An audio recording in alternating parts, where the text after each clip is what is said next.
A paz do Senhor, meus queridos e amados irmãos, estamos novamente aqui na Maranata FM e hoje eu quero responder aqui uma pergunta de uma pessoa amiga. E ela me pergunta o seguinte: por que vocês, pastores da missão pentecostal, não recebem dízimos?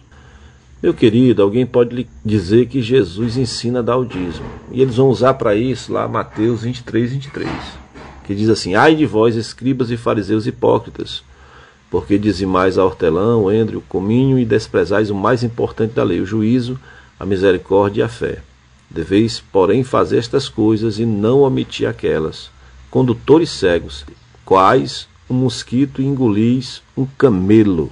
Então Jesus aqui está se referindo ao povo de Israel, que tinha por obrigação guardar a lei de Moisés. E na lei de Moisés estava introduzido o dízimo, conforme está lá em Deuteronômio, capítulo 14, o mandamento do dízimo para o povo de Israel. Então Jesus se refere justamente a esse povo, o povo que não aceitou a sua palavra, o povo de Israel, aqueles que mataram Jesus na cruz porque não aceitaram a sua doutrina, não quiseram seguir os seus ensinamentos. É esse povo aqui que Jesus está mandando dar o dízimo porque fazia parte lá da lei que Moisés tinha dado para eles seguirem. Então nós temos que entender para quem Jesus falou.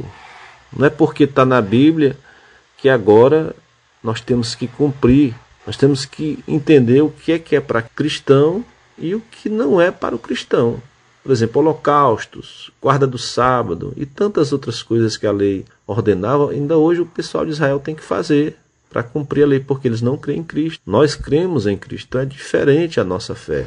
E mesmo o dízimo era dado uma vez por ano. E de 3 em 3 anos, 10% era destinado aos necessitados, Deuteronômio 14, 28 e 29. Em Malaquias você vai ver que quem rouba a Deus nos dízimos eram os judeus, não eram os gentios. A palavra nação é singular, ou seja, simboliza apenas um povo. Vós me roubais toda essa nação, é no singular, Malaquias 3,10. Então eles usam essas passagens para dizer que Jesus validou o dízimo. Jesus não validou o dízimo, porque o dízimo foi validado ainda por Moisés para o povo de Israel. Jesus simplesmente não ensinou ninguém a dar dízimo. Os seus discípulos não há nenhum registro deles dando dízimo. Os primeiros cristãos que se reuniam nas igrejas também não há nenhum registro deles fazendo a coleta do dízimo. A coleta que tem lá é de ofertas, você pode ver, que tem alguns até que faziam voto, vendendo terrenos e dando de oferta na igreja. Então assim, dizer que o dízimo é um mandamento cristão é um erro totalmente inaceitável. Por quê? Porque é querer colocar palavras que Jesus não ensinou. Jesus se referiu ao dízimo àqueles que zelavam pelo dízimo, que eram os judeus, fariseus, hipócritas. E eles não queriam o principal da lei, né? Só as pequenas coisas que eram mais fáceis de praticar, como dar o dízimo, guardar o sábado. O que é que tem de difícil nisso? Difícil é honrar o pai e a mãe, difícil é não levantar falso testemunho, difícil é você não roubar, não matar quando estiver irado. Difícil é você dedicar sua vida toda a Deus, amando Ele acima de todas as coisas. Isso é que é difícil. Dar uma parte do salário, que não era nem em dinheiro, era em alimento. Dar uma parte dos alimentos que colhia para sustentar os próprios irmãos, porque os levitas eram irmãos da tribo de Judá. Entendeu? Eu acho que isso não é pesado, não. E nem também guardar o sábado. Eu quero ficar de perna pro ar no sábado. Não tem nada de difícil nisso. Então os fariseus, eles ficavam apenas com as coisas mais fáceis da lei e queriam colocar isso como se fosse muito importante. E hoje não é diferente, né? Eles continuam da mesma forma. Faça uma pergunta: os pastores, padres, rabis, enfim, esses líderes religiosos, são levitas? Essa tribo nem existe mais. Se não são, por que recebem dízimo? Se é parte da herança dos levitas que eram judeus. Eles estão passando por cima das palavras do Criador, recebendo uma coisa que não pertence a eles. Aí vão dizer: mas Abraão deu dízimo antes da lei. Mas foi voluntário, ninguém pediu nada a Abraão.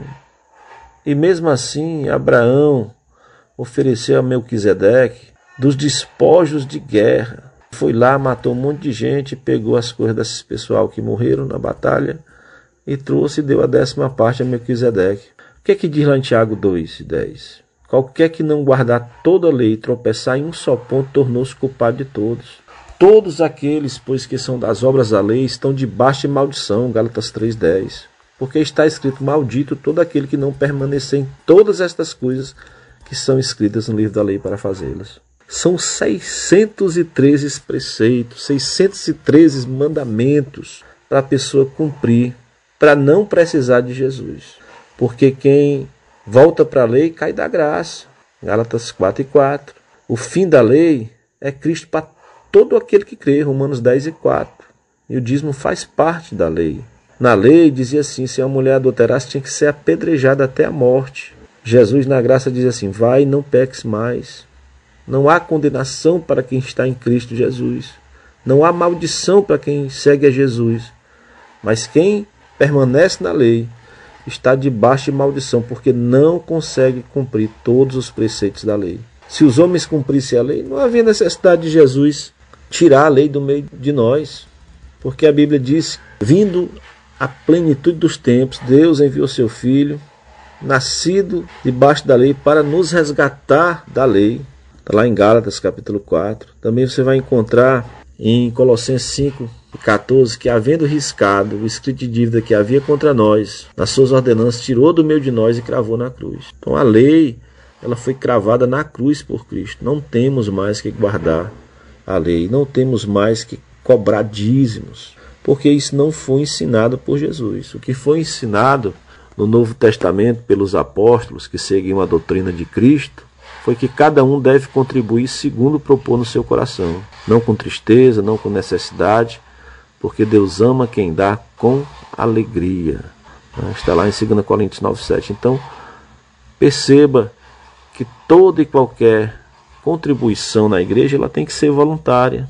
Não existe mais a obrigação. Deus não está castigando ninguém que não quer contribuir na igreja. Não. Agora é verdade que Ele abençoa quem contribui.